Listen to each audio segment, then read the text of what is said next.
Hi, Mitchell Levy, global credibility expert, and we are in one of my most favorite times of the day, and that is to interview leaders on their values and to really dive deep in who they are and how they show up in the world. And I'm excited to have as my guest, Lynnea Hagen. And Lynnea, welcome to the show. Great to have you here. Well, thank you very much. I always enjoy talking to you, Mitchell. Well, good. Well, now we get to talk live in front of an audience, so even better. And so I'd love to be able to ask a softball type question. And hi, Lynnea, who are you?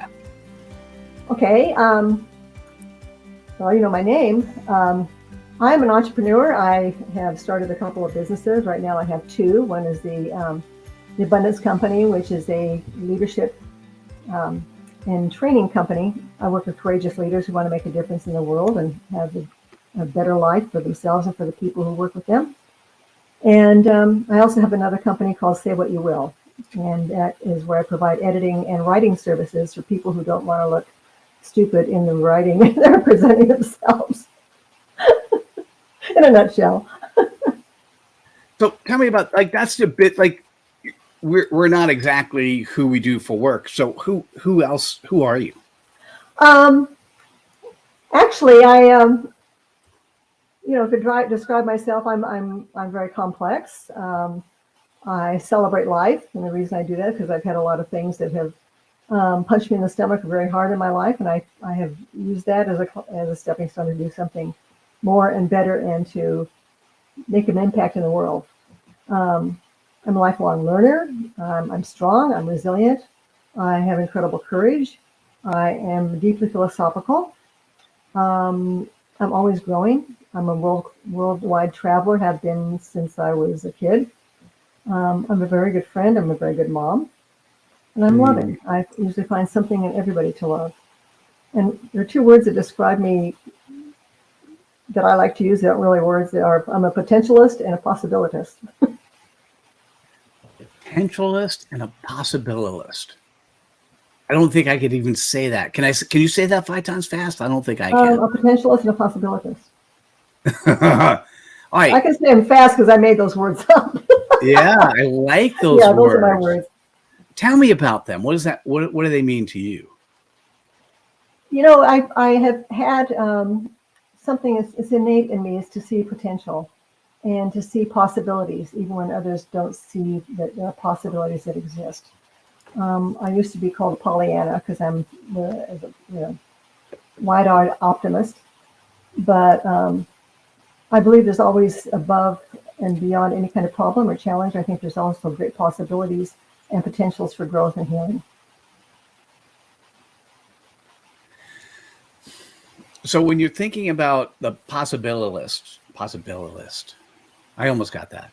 Is that for an individual or the situation? That's actually for both. Individuals make up situations.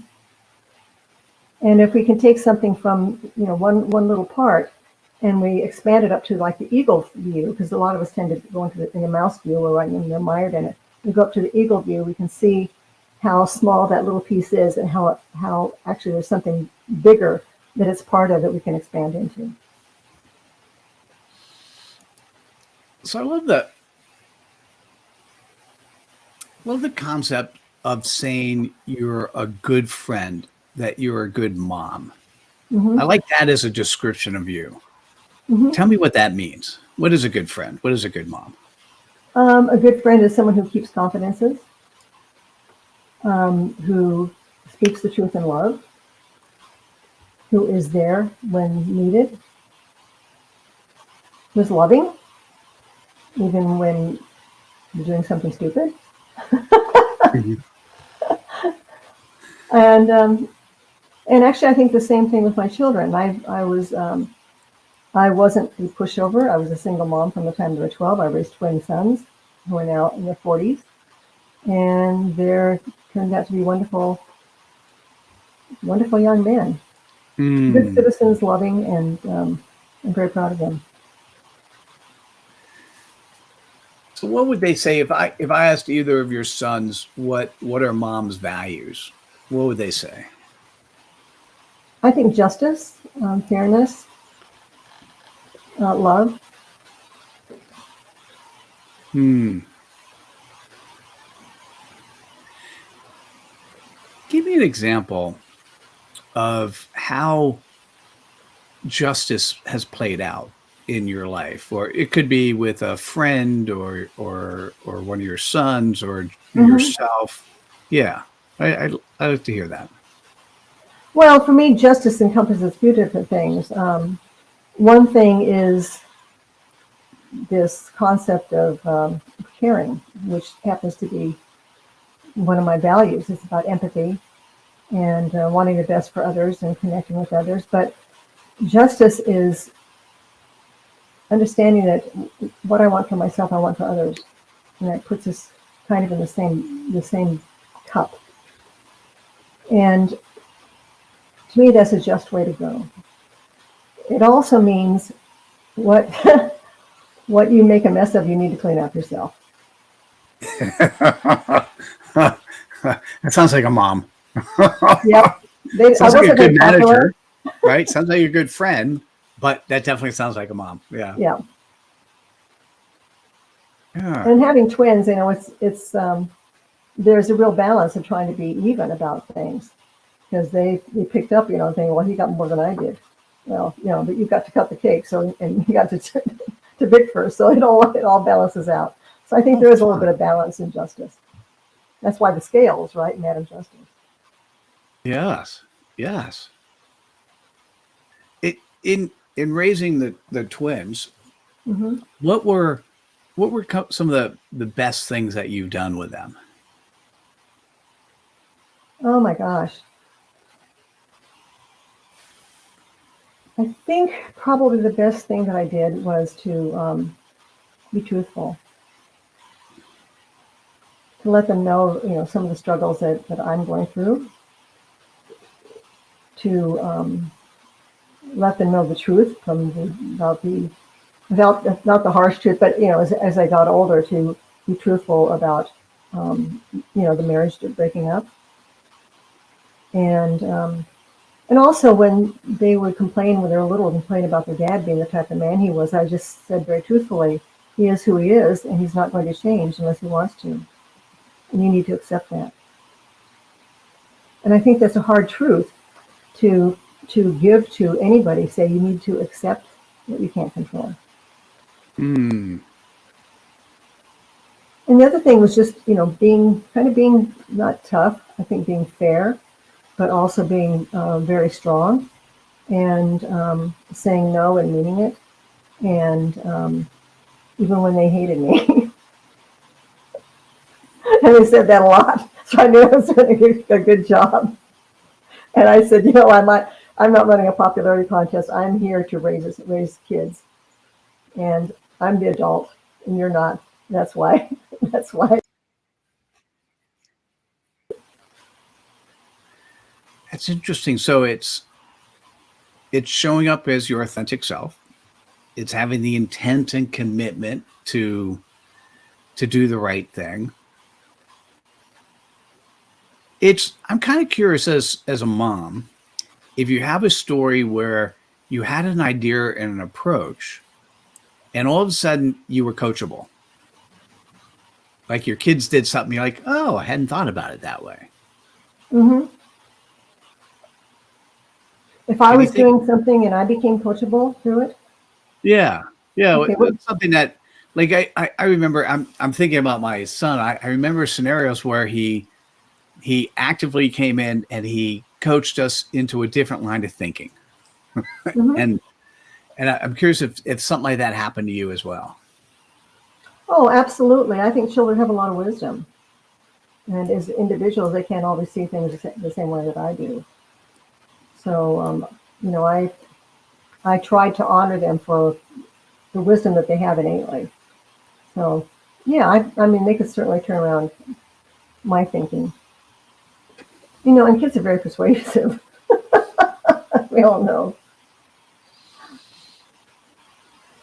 And so have you taken the lessons that you've learned from being a parent, from being a good friend, and applied that in your business? Hmm. Yes, that's a good way to put it. Yeah. Is is there a story you could share? Oh gosh. Um, I think that part of what being a leader is, and being a coach is as well, is teaching, to educate and illuminate for others, and kind of light the path. And I think that's something we do for our children as well. Um, a good leader isn't coercive or punishing.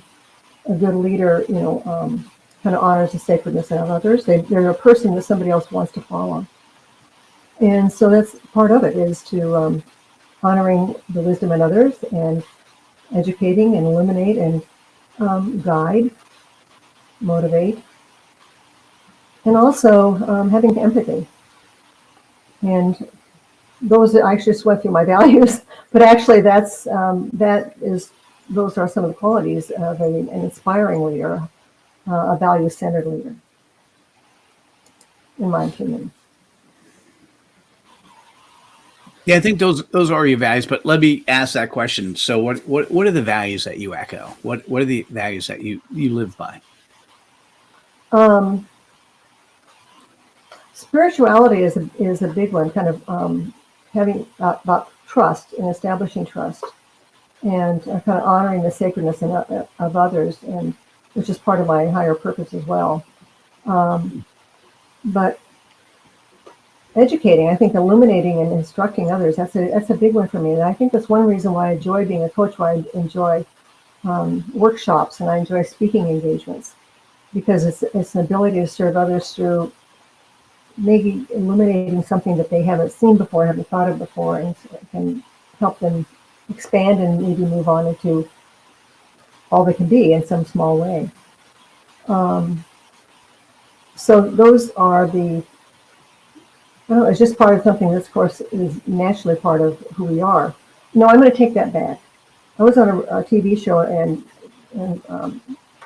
on values, and I was being interviewed, and the interviewer said, "Do we have the same values all through our life?" And I said, "Yes." And then I thought, that's true. That's not true. I think we develop some of our values through some of the pain that we've experienced in situations of people who do not have those values, and it causes pain for us. And that's when we start to value things like integrity and illuminating and building trust and that type of thing. I think coming into the world, we just don't have that. But I think through some of the pain that we've experienced from other people and other situations and organizations, we know now what it is that we deeply value. Lynnea, in listening to you, you tie together something that I don't know if I've heard tied together before. So I was curious if you could dive a little bit further on this. You mentioned spirituality, and you mentioned that spirituality is what leads towards trust. And I like you to. I can guess what I think you meant by that, but I'd love for you to share. Trust is an interconnectedness between two people, between two souls. And when that is abandoned, or when that is sullied in some way, then we can't have a connectedness with other human beings that I believe we're meant to have. And this is my own personal belief. I believe that we're all connected, going way back maybe to when we were space dust, but I believe we're all connected. And when I hurt somebody else, it hurts me. So in building trust, if I'm hurting somebody else, I'm hurting myself, and vice versa. And it's just about being caring enough to tell the truth. Does that make sense? Is that what you thought maybe the connection was? The interest, yes. And tell me about, just for those that are not thinking, how does that fit into spirituality? Well, spirituality is not religion. It's kind of like the deepest part of us that emanates from something we don't even know what it emanates from. It's kind of like love. Every if you're going to go into religion, every religion, whether it's humanist or it's Islam or Judaism, or even in Bhagavad Gita, the Indian religions, which I'm studying, there's one tenet, and that is to love one another. And we can't love one another unless we have that bond of trust. I love, by the way, the core, you must have said the word love at least 15, 20 times so far. And I, by the way, so agree with you of the importance of, to me, credibility is love. So Yeah. I'm definitely buying into that. And I understand the concept of spirituality and where that fits. And I'm trying to find a definition of that for somebody who's not understanding why the direct connection between spirituality and trust. It feels like I need to explore that just a second more, maybe an example or tell me where that really resides for you.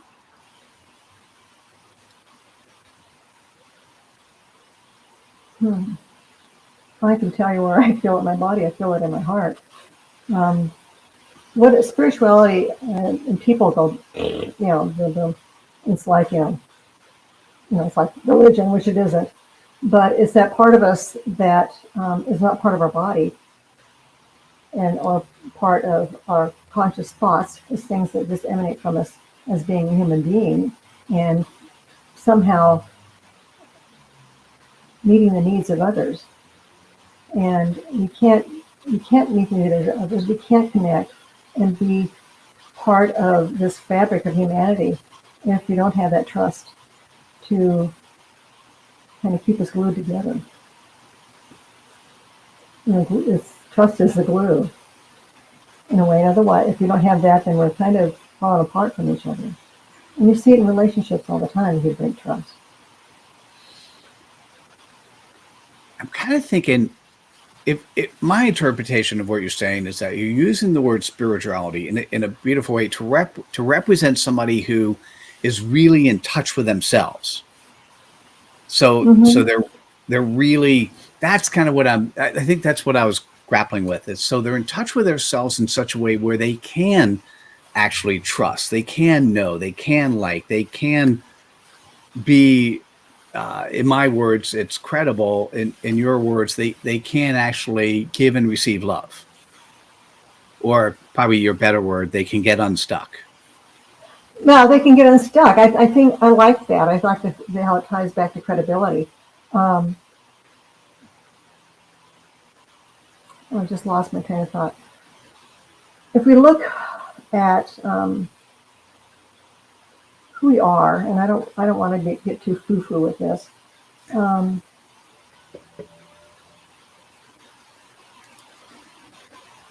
I'm not going to. I don't know what I was going to say, but you had a question there. No problem. I'm going to answer. I got you. I was gonna save you. So no, not a problem. Tell me about at one point in time. You and I did a book together. It was on getting unstuck, and tell me about who you were then and who you are now. How's life changed for you? Oh gosh. Can't remember how long ago that was. It's been a few years. I'm going to say a decade, maybe, but maybe.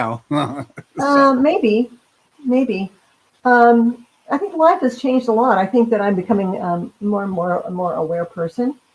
I know what I was going to say. I was talking about Maslow's hierarchy of needs. At the very top we have self awareness. I was going to say actualization, but self-actualization. But Maslow said there was something beyond that. He thought later, and that was self-transcendence. And when you're kind of self-actualizing, you kind of embody and embrace all that as part of you, all those feelings and that love and honoring. I like the honoring. I think that's a big word. Others and yourself and the world and the earth. I think you go into a place where you're transcending who you are, and you're there to are there in service to others.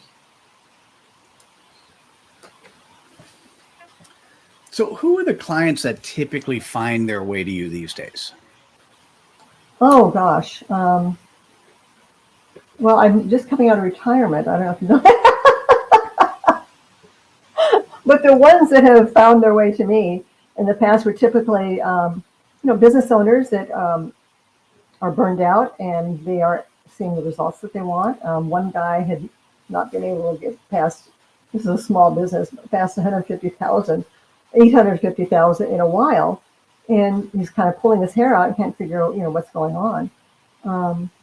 Or there just aren't clients coming in the door.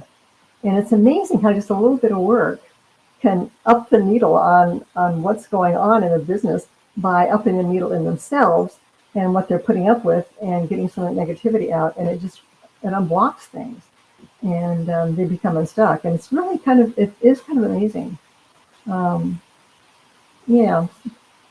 So as far as, my clients, one client I had for several years, I worked with him through many things. In fact, I chaired an all hands meeting for them to come up with a statement about, what are we about?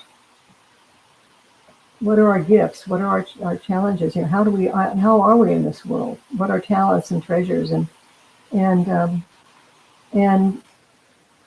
then I also worked for him to, hire the right people.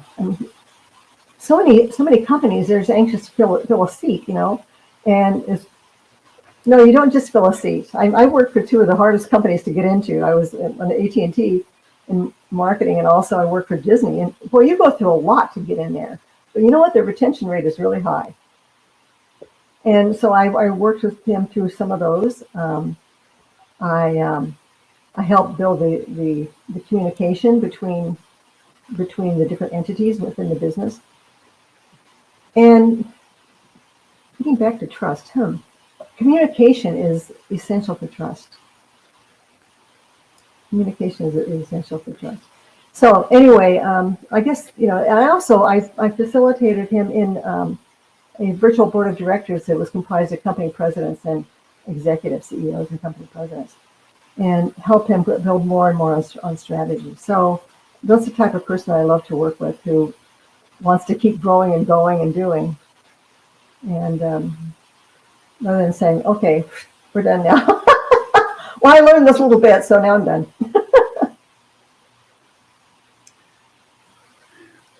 Is there a pivotal part of your life where you were stuck and you overcame it, which is why you spend the time and energy helping others get unstuck today? Oh, there's been a lot of points. Mitchell. That's transparent and obvious, yes. Yeah. Just coming out of corporate, that was tough for me, because I came out of probably the most wonderful job in the world, wonderful group of people, wonderful clients. And I took early retirement from what was going to become SBC, with Pacific Bell, and thought there was going to be just like that on the outside world. And I realized, boy, it's really not like that on the outside world. And so it was a painful thing. And I think we don't really make changes until it becomes too painful to stay where we are. So it was very painful. So what I did, I started becoming a consultant, for one thing, and then realized that in order to consult, you had to take care of who's ever in charge first, because everything revolves around what that person says and models. And so I got a certificate in executive coaching, and then leadership coaching and small group coaching, and I've got a lot of coaching degrees. And it built my passion, and it built my self-esteem in a way that I had no idea that I had such wonderful gifts inside me to be able to do this, and to lift others up and help them see, kind of shine that light in them and help open a pathway, and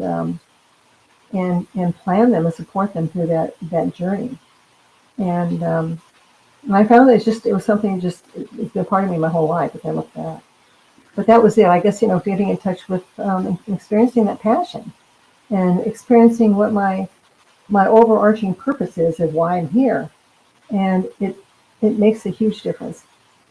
And it'll keep you going, instead of getting burned out. Once people are connected to that, they don't get burned out, because they're being inspired means blow, breathing into.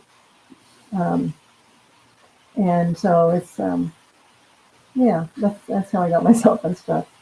I got it. And what is, I know you said it in various ways, but what is your overarching passion in life? My passion in life is to help others be all they can be. I want for them what I want for myself, which is a life of love and beauty and harmony and peace and Mm. success, whatever that means. And it's not always money. Um, it's really about achieving your dreams. What are your wide awake dreams? A lot of people haven't ever thought about that because they think, well, dreaming is foo-foo, but it's not. It's what's your wide awake dreams and and yet ignites your passion to move forward and get unstuck. I actually love that. That's such a great quote. What's your wide awake dreams? Hmm. I assume your wide awake dreams is to accomplish your passion. Absolutely. And well, this is it, I have overarching purpose, which really lights me up. And yeah, it's to live my passion. And it was funny, Mm. Mitchell, because I decided today, just for giggles, that I would go through an instrument that I have called the Needs and Values Assessment. And I haven't done this probably since I started coaching, which was like 20 years ago. And it was really enlightening. And as it turns out, I am meant to instruct others. I am meant to do that. That's not only my value, but that's one of the great needs I have is to communicate, to speak, to be heard, to inform others. And so, without my needs, it's like we don't have any air to breathe. So, it's, yeah, to Hmm. be all I can be. Is Linnea, is there a question that I should have asked you that I didn't? Hmm.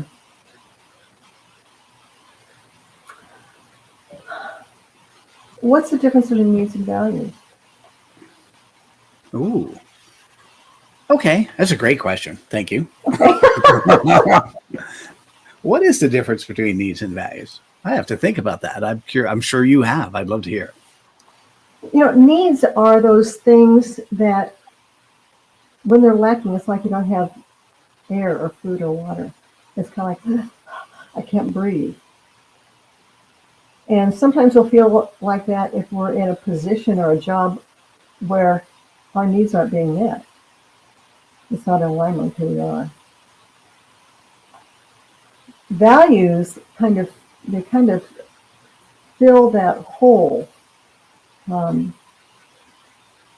and kind of integrate everything. It's what do you hold in high esteem? What is it you see in others that you want to be part of you? It's those things that when it's not being shown to you, you know that as a value that you want, and it's developed over through experiences, I believe, through experiences of growth, which is usually pain, and so it just kind of fills that hole. If you don't feel complete, maybe it's because you're not living your values. Hmm. And the ideal place to be is a place that aligns your purpose and your values and your needs. That's when you can really breathe and grow. I'm absolutely tracking. Thank you for sharing and your thoughts and for those that are listening and watching and they just so relate to you because of who you are. Mhm. How best can they be reaching out to you?